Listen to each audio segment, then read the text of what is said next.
আমাকে বলা হয়েছে আমি সুদখোর, বহুবার বলা হয়েছে।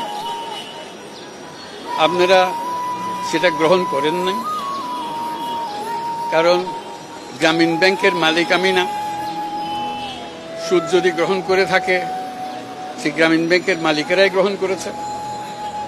আমি যখন গ্রামীণ ব্যাংক থেকে আমাকে যখন বের করে দেওয়া হয়, তখন গ্রামীণ ব্যাংকের ৯৭% সদস্যের মালিক ছিল, গ্রামীণ ব্যাংকের মালিক ছিলেন তারা। ৯৭% মালিকানা আমাদের সদস্যদের কাছে ছিল। সুদ যদি গ্রহণ করে থাকেন, তারাই গ্রহণ করেছেন। আমি একজন কর্মচারী মাত্র, সেটা আপনারা জানতেন। আমি গ্রামীণ ব্যাংকের মালিক ছিলাম না কখনো। কাজে আপনারা সেটা গ্রহণ করেন নাই।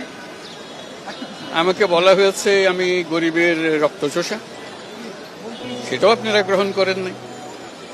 রক্ত চুষতে হলে যেটা করতে হয়, সেরকম কাজ আমি করি নাই, আপনারা দেখেছেন। আমি ১ কোটি গরিব মানুষকে একটা ব্যাংকের মালিক বানিয়েছি।